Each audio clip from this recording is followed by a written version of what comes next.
com a sua cultura totalmente preservada no Brasil. Nós estamos com 1.500.000 ciganos, e eu falava de 1.300.000, e são 1.500.000 ciganos. Nós estamos... Então, presidente, nós vamos ter que rever muita coisa na aplicação das nossas políticas públicas no Brasil. Os nossos seringueiros são em números maiores do que a gente imagina no Brasil. Então, tudo que nós formos construir, nós vamos ter que ver, ministro, a questão dos valores também. A questão, os nossos quilombos estão crescendo, e os meninos estão nascendo nos quilombos, e seus valores estão lá. Então, tudo vai ter que ver a questão dos valores. E quando eu falo valores, ministro, eu quero dizer para o senhor, nós estamos com quase 80.000 idosos em abrigos no Brasil. Eu me surpreendi com números. Nós estamos com quase 60.000 crianças em abrigos no Brasil. Os números estão me surpreendendo. E eu estou com um número absurdo de mulheres também em busca de abrigos por causa de violência. Então, tudo isso tem que vir para este pacote. Nós vamos ter que fazer algumas revisões de políticas públicas no Brasil. Então, por favor, ministro, coloque aí a questão de valores. E quando eu falo valores, aí eu quero olhar para o nosso novo ministro aqui da Saúde e dizer, ministro, valores estão lá no seu ministério também. Neste momento de pandemia, a gente está vendo aí a palhaçada do STF trazer o aborto de novo para a pauta. E lá está a questão de as mulheres que são vítimas do Zika vírus vão abortar. E agora vem do coronavírus. Será que vão querer liberar que todos que tiveram coronavírus poderão abortar no Brasil? Vão liberar geral? O seu ministério, ministro, está lotado de feminista que tem uma pauta única, que é a liberação do aborto. Quero te lembrar, ministro, que está chegando agora, este governo é um governo pró-vida, é um governo pró-família. Então, por favor. E aí, quando a gente fala de valores, ministro, quero dizer que nós estamos sim no caminho certo. A gente não precisa reinventar muita coisa, não. E eu quero citar aqui um exemplo da política indigenista como este governo estava construindo. Todo mundo começou a dizer, a esquerda começou a falar, que o coronavírus iria dizimar os povos indígenas no Brasil. O primeiro óbito, dia 12 de abril, sabe o que é isso? A forma como nós estávamos conduzindo a política indígena no Brasil. Primeiro óbito, dia 12 de abril. E eu fui lá para a Amazônia, em Roraima, junto com o presidente da FUNAI e o secretário nacional de saúde indígena, para acompanhar o primeiro óbito. A forma como a gente conduziu deu muito certo. Vamos ter que melhorar? Vamos ter que melhorar. E por que nós fomos lá, presidente? Porque nós recebemos a notícia que haveria contaminação criminosa em Roraima e Amazônia, de propósito, em índios, para dizimar aldeias e povos inteiros para colocar nas costas do presidente Bolsonaro. Eu tive que ir para lá com o presidente da FUNAI e me reunir com os generais da região e os superintendentes da Polícia Federal para a gente fazer uma ação ali meio que sigilosa, porque eles precisavam matar mais índio para dizer que a nossa política não estava dando certo. Então, o que a gente estava fazendo estava dando certo, o que nós estamos fazendo está dando certo. Então, aqui, general, todo o nosso trabalho que envolve políticas de valores precisa estar aqui no Pró-Brasil. E aí, presidente, só para encerrar, eu quero dizer para o senhor que a sua angústia tem razão de ser. Nunca houve tanta violação de direitos no Brasil como neste período. Direitos fundamentais foram violados. No nosso Disque 100 tem mais de 5.000 registros, ministros, de violação de direitos humanos. Mas o senhor tem uma ministra de direitos humanos e uma equipe muito corajosa. São mais de 5.000 procedimentos e ações que estão sendo construídos. Governadores e prefeitos responderão ao processo. Idosos estão sendo algemados e jogados dentro de camburões no Brasil. Mulheres sendo jogadas no chão e sendo algemadas por não terem feito nada. Nós estamos vendo padres sendo multados em R$90.000 porque estavam dentro da igreja com 2 fiéis. A maior violação de direitos humanos da história do Brasil nos últimos 30 anos está acontecendo neste momento. Mas nós estamos tomando providências, a pandemia vai passar, mas governadores e prefeitos responderão processos. E nós vamos pedir, inclusive, a prisão de governadores e prefeitos. E nós estamos subindo o tom. E discursos estão chegando. Nosso ministério vai começar a pegar pesado com governadores e prefeitos. Nunca vimos o que está acontecendo hoje.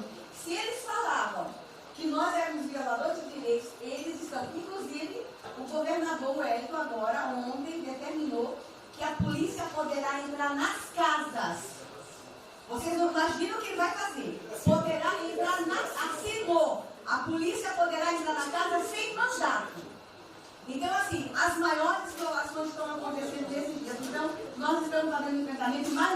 procedimentos, o nosso Ministério já tomou a iniciativa e nós estamos subindo, inclusive, a prisão de alguns governadores. Então, está aí algumas respostas. Valores. Por favor. Valores. Posso falar? Vamos ver mais. Houve aqui uma apresentação, uma representação do ministro Paulo Guedes, que a senhora vai receber mais dinheiro. Obrigada. Ministro Marcelo, obrigado, vou ser bem breve também. Primeiro, parabenizar o ministro Braga Neto pelo... Eu queria só dizer uma coisa seguinte, eu fico bem, cara. Não é trabalho meu, é trabalho da equipe e eu roubei ideia de um monte de gente. Eu roubei ideia aqui, ali, eu roubei ideia, tá? Eu aproveitei a ideia, só coordenei. Um cronograma importante do projeto, obviamente, todos os ministérios, como o Ministério do Turismo também, já estamos finalizando até amanhã esse programa de retomada. E, presidente, o turismo, obviamente, ele tem uma importância muito grande para a economia, o Paulo Guedes sabe disso, mais de 8%, ou seja, quase 10% do PIB nacional é turismo. E o presidente falou que vai extinguir o Ministério porque o turismo acabou. Agora precisa do Ministério mais do que nunca, presidente. O turismo ele vinha numa crescente muito importante. O ano de 2019 cresceu 2,6%, enquanto a economia cresceu 1%, gerou 163% a mais de emprego do que o ano de 2018. E, obviamente, no meio dessa pandemia, foi o primeiro a ser impactado de forma brutal. O Rogério Marinho sabe bem disso e nos ajudou muito aí.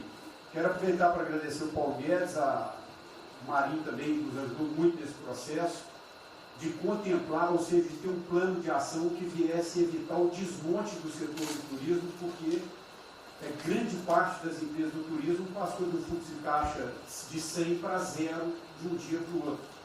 Então, ações como a suspensão de contrato de trabalho, o ministro Moro também agradeço, teve uma ação fundamental para o setor, que foi uma medida provisória que contemplasse ambas as partes, tanto o consumidor quanto as empresas, através da Senacom, que impediu judicializações em massa, porque aquela pessoa que comprou o ingresso de um show ou um pacote turístico, ela, se fosse para cima das empresas ainda para pedir um reembolso de imediato, isso seria catastrófico, geraria mais desemprego ainda. Então, essa medida provisória garantiu que as empresas pudessem ter um fôlego, um prazo aí de até 12 meses para fazer esse reembolso. Um terceiro ponto foi a questão dos créditos, que está terminando de ser fechado junto ao BNDES. Agradeço muito aí também o Montesano, a Caixa Econômica também, o Pedro, o ministro Paulo Guedes, que o entrave maior estava na questão das garantias, mas a gente está conseguindo finalizar esse modelo de crédito para contemplar a todos, desde o MEI ao micro, pequeno, médio, o grande empresário do Brasil do setor turístico. O setor, presidente, ficou muito feliz, se sentindo contemplado com todas essas ações e medidas por parte do governo federal. O setor do turismo no Brasil fizeram cartas com as principais associações agradecendo a postura do governo federal em relação a isso. Eu quero, presidente, falar um assunto aqui que talvez seja muito polêmico, mas eu acho que é importante esse debate nesse momento. Aí eu falo também para a ministra Damares, que eu sei que é uma pauta muito sensível também a ela, que é a questão, presidente, porque o Ministério do Turismo agora tem que ter um planejamento, um plano de atração de investimentos, que é o que gera emprego, renda, é o que ajuda, obviamente, a economia do Brasil. E para isso, presidente, eu acredito que é um momento propício nesse planejamento da retomada discutir os resorts integrados.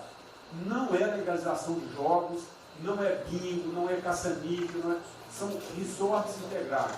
Obviamente, presidente, uma pauta precisa ser construída, ainda mais estou olhando para o cara aqui para mim. A pauta precisa ser construída com as bancadas da Câmara, tanto a evangélica quanto a católica, mostrando ou desmistificando vários mitos que giram em torno disso. Não sei se o ministro Paulo Guedes concorda. Nós temos a possibilidade de atrair pelo menos 40 bilhões de dólares para o Brasil só de outorgas, de investimentos imediatos para essa pauta.